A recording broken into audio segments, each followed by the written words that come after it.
বাইরের বৃষ্টিটা যেন আরো বাড়ল, টিনের চালের আওয়াজ যেন তার জানান দিচ্ছে কারেন্ট সে তো অনেক আগেই চলে গেছে। দাদু বলল, দাদু ভাই, কারেন্ট আজ আর আসবে না।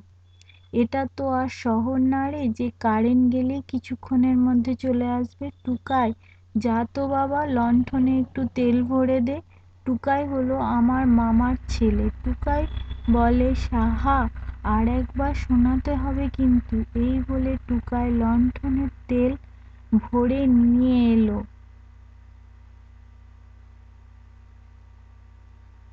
দাদু চেয়ারে বসে চাদরটা দিয়ে নিজেকে ভালো করে মুড়িয়ে নিল।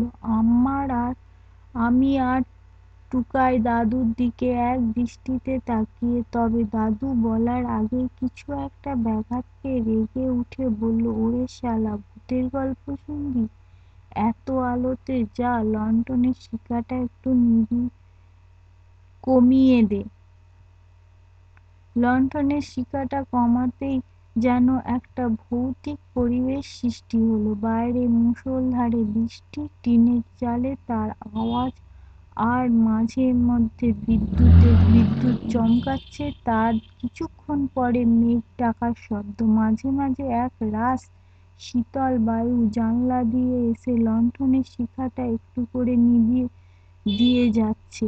শোন টুকাই, এটা কোনো বানানো গল্প না, এটা আমার ছোটবেলার কথা। ওই কত হবে, আমার বয়স 11-12 বছর। এইরকম এক শীতের রাতে ঝমঝমিয়ে বৃষ্টি নামলো। আমি আর আমার কাকার ছেলে পচা ঠিক করলাম কাল ভোরে উঠে তাল কুড়োতে যাব। এখন তোরা কি বুঝবি তাল কুড়ানো, আম কুড়ানোর মজা? একটু দেরি করলেই আর কিছু পাবি না। আর 5-6টা ছেলের সঙ্গে ঠেলাঠেলি করে আমজাম কুড়ানোর মজাই ছিল আলাদা। যেমন ভাবা তেমন কাজ। পরের দিন ভোররাতে তাল কুড়াতে বেরিয়ে পড়লাম, হাতে একটা লণ্ঠন আর ব্যাগ নিয়ে। লণ্ঠনের আলোতে এই কুয়াশায় ঢাকা বৃষ্টি ভেজা কাঁচা রাস্তায় কাদাতে পিছল কাটতে কাটতে পৌঁছালাম বাঁশবনে। পাশে তাল বাগান, সারি সারি ভাবে 7-8টা তাল গাছ এখনো বেঁচে রয়েছে মুখার্জিদের তাল বাগানে। পচা বলে উঠল, এখনো কেউ আসেনি রে, ভালো অনেক তাল কুড়ানো যাবে।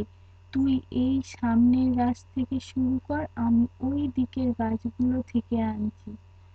আমার প্রায় 6-7টা তাল ব্যাগে ভরার পর পচার গলার চিৎকার শুনতে পেলাম। লণ্ঠনটা হাতে নিয়ে পচার দিকে দৌড়ে গেলাম।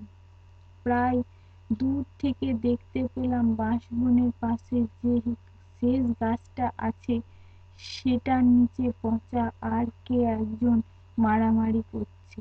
কুয়াশার জন্য কিছু ঠিক করে দূর থেকে দেখতে পাচ্ছিলাম না। আমি কাছে যেতেই ছেলেটা পচাকে সাপটে একটা চড় মেরে মাটিতে ফেলে দৌড়ে বাঁশবনের দিকে চলে গেল। পচা চিৎকার করে বলল, দাঁড়াও ব্যাটা, একবার ধরতে পাই তারপর বুঝিয়ে দেব কার সাথে তুমি পাঙ্গা নিয়েছো, এই বলে দিলাম। পচা আর আমি তাল ভরা বস্তা নিয়ে বাড়ি পৌঁছালাম। কিছুক্ষণ পর সূর্য উঠল। পচা বলল, ভাই, শরীরে বড্ড যন্ত্রণা হচ্ছে। দুপুর হতে হতে পচার প্রচণ্ড জ্বর এলো। কাকিমার মাথায় জলপটি দিয়েও জ্বর নামাতে পারল না। কাকু ডাক্তারকে খবর দিল। বিকেলে ডাক্তার এলো, কিছু ওষুধ দিয়ে চলে গেল। রাতে পচার জ্বর আরও বাড়ল। পরের দিন সকালে ঘুম ভাঙল কান্নার আওয়াজে। ঘুম থেকে উঠে বাইরে বেরোতে কি হয়েছে জানতে চাইলাম। মা আমার জড়িয়ে ধরে কাঁদতে কাঁদতে বলল, পচা আর নাই রে ভোলা, পচা আর নাই। এই শুনে আমি যেন কেমন হতবাক হয়ে গেলাম। মনে কোণে জমে থাকা অজস্র কষ্ট যেন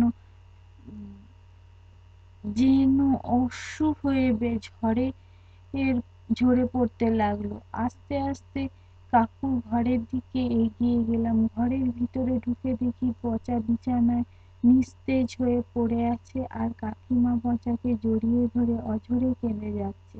কিছুক্ষণ পর গ্রামের সবাই এলো। গ্রামে ডোমেদের ডাকা হলো। তারা পচাকে নিয়ে এসে খই ছটাতে ছটাতে পচার শেষ বিদায় জানানো হলো। পচা মারা যাওয়ার বেশ কিছুদিন হয়েছে। রাত্রির বেলায় খাওয়া দাওয়া শেষ করে আমি আর কাকিমা শুয়ে আছি। কাকু নিজের ব্যবসার কাজে বাইরে গেছে। আমি প্রায় ঘুমিয়েই পড়েছিলাম। হঠাৎ করে ঘুমটা ভেঙে গেল কি একটা আওয়াজে।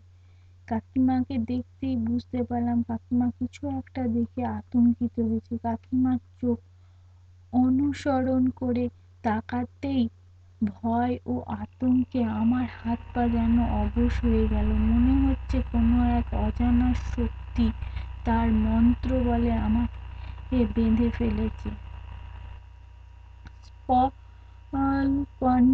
লণ্ঠনের আলোয় বুঝতে পারলাম যে একটা বাচ্চা ছেলের মতন কালো ছায়া গোটা ঘরে পাগলের মতন ছুটে বেড়াচ্ছে, আবার কখনো জানলায় বসে দোল খাচ্ছে। আমি সমস্ত স্নায়ু শক্তি একত্রিত করে কাঁপা কাঁপা গলায় বলে উঠলাম, ও ওটা কে? কিছুক্ষণ নিস্তব্ধ, তারপর কাকিমা নিচুপ স্বরে বলল, চুপ করে শুয়ে থাক। আমি প্রায় দম আটকে শুয়ে শুয়ে দেখতে লাগলাম ছায়ামূর্তিটিকে। ছায়ামূর্তিটি কখনো হাসে, আবার কখনো কাঁদে, আবার পরক্ষণেই জানলায় বসে দোল খায়। এই রকম কতক্ষণ হলো জানি না। তবে হঠাৎ নিঃশব্দতায় গোটা ঘরটা ভরে গেল। আমি আস্তে আস্তে ঘরের চারদিকে চাই চাইতে লাগলাম। দেখলাম ছায়ামূর্তিটা আর ঘরের মধ্যে নেই। এতক্ষণ এই গলাটা শুকিয়ে কাঠ হয়ে গেছিল। আমি হাঁপ ছেড়ে জলের গ্লাসটার দিকে হাতটা বাড়াতে যাব, অমনি কিছু ঘরের বাইরের দরজাটার কাছে কিছু একটা ঘষার শব্দ পেলাম। দরজাটার দিকে মাথাটা ঘুরিয়ে দেখলাম বাইরের লণ্ঠনটা কে যেন টেনে নিয়ে ঘুরে বেড়াচ্ছে। তারপর হঠাৎ লণ্ঠনের আলোটা নিভে গেল, আর সঙ্গে সঙ্গে গাঢ় অন্ধকার ঘরটাকে গ্রাস করলো। এই গাঢ় অন্ধকারের চাপে আমার বুক কেমন একটা অস্বস্তি বোধ হতে লাগলো। আস্তে আস্তে আমার চোখ বন্ধ হয়ে আসলো। তারপর আমি কিছু জানি না। পরের দিন সকালে মায়ের ডাকে আমার জ্ঞান ফিরলো। মা আমার চোখ খুলতেই দেখে টানতে লাগলো। চারপাশে তাকিয়ে দেখি ঘরে সবাই আমাকে নিয়ে ঘিরে দাঁড়িয়ে আছে। ঠাকুমা দেখি কোথা থেকে পুষ্প আর বেলপাতা নিয়ে আমার কপালে ঠেকিয়ে বলে উঠল, হে ঠাকুর, আমাদের রক্ষা করো, রক্ষা করো। ঠাকুরদা রাগান্বিতভাবে চিৎকার করে বলে উঠল, নিমাইকে কখন পাঠিয়েছি পাশের গ্রাম থেকে সাধু মহারাজকে নিয়ে আসতে, এখনো তার পাত্তা নেই। বিকেল হতে বাবা আর সাধু মহারাজ ঘরে প্রবেশ করল। সবাই মহারাজের কাছে হাত জোড় করে বসে পড়ল। ঠাকুরদা পুরো ঘটনাটা খুলে বললেন। ঠাকুমা জল বাতাসা নিয়ে এসে সাধু মহারাজকে দিলেন। মহারাজ বললেন, মা, তোর ঘরে যে অশুভ শক্তি আছে রে মা, আমি যে তোর ঘরে ভোজন বা জল কিছু যে গ্রহণ করতে পারবো না। সাধু মহারাজ এবার আসলে বসে চোখ বন্ধ করলেন। তারপর নিজের ঝুলি থেকে একটা বোতল বের করে হাতে একটু জল নিয়ে কি একটা নিজের মনে বিড়বিড় করে বলে জয় মা বলে চারিদিকে ছিটিয়ে দিতে লাগলো। তারপর ঠাকুমার দিকে তাকিয়ে বললেন, মা, তোর ঘরে কিছুটা স্থান আমি আমার শক্তি দিয়ে বেঁধে দিয়েছি। আজ রাতে একটু স্থানের মধ্যে থাকলে তোদের কিছু ক্ষতি হবে না, তবে সেটা শুধু আজ রাত্রিটুকু। ঠাকুরদা বলল, এর কোনো প্রতিকার নেই বাবা? সাধু মহারাজ ঠাকুরদার দিকে তাকিয়ে বলে উঠল, আছে জগা, এই গৃহে তুই ত্যাগ কর, এই গৃহে আর থাকার যোগ্য নয়। এই বলে সাধু মহারাজ ঘর থেকে বেরিয়ে চলে গেলেন। বাবা ও মহারাজের পেছনে পেছনে গেল। সেই দিন রাত্রে সবাই ভয়ে এক জায়গায় শুলো। লণ্ঠনের শিখা আজ আর কমানো হলো না। সবাই নিঃশব্দে চারিদিক তাকাচ্ছে, কেউ আতঙ্কে আজ ঘুমাতে পারছে না। অনেকক্ষণ কিছু না হওয়ায় আমার চোখটা একটু লেগে গেছিল। হঠাৎ রান্নাঘরের ভেতর থেকে কিছু মাটিতে ছুঁড়ে ছুঁড়ে ফেলার আওয়াজ শুনতে পেলাম, কিন্তু কেউ উঠে যাওয়ার সাহস দেখালো না। পরের দিন সকালে দেখি সব বাসনপত্র মাটিতে ছড়িয়ে পড়ে আছে। ঠাকুরদা বলল, সবার ভালোর জন্য এই বাড়ি আজই ছেড়ে দেবো। তারপর কিছুদিন গ্রামের মণ্ডলদের বাড়িতে আশ্রয় নেওয়া হলো। পরের দিন ঘরামিকে ডেকে এই বাড়িটা বানানো হয়। আমি বলে উঠলাম, দাদু ওই বাড়িটা এখন কোথায় আছে? দাদু বলল, এখন শুয়ে পড়, কাল দেখিয়ে আনবো। পরের দিন সকালে দাদু দেখিয়ে নিয়ে এলো ওই বাড়িটাকে। এখনো ওটা দেখতে সত্যি একটা ভুতুড়ে বাড়ি মনে হয়। অনেকটা জায়গা জুড়ে বাড়িটা তৈরি, চারিদিকে বড় বড় ঝোপঝাড়। বাড়িটার ওপর একটা বড় বটগাছ জন্মেছে, তার থেকে বেরিয়ে আসা শিকড়গুলো নাগপাশের মতন জড়িয়ে রয়েছে বাড়িটাকে।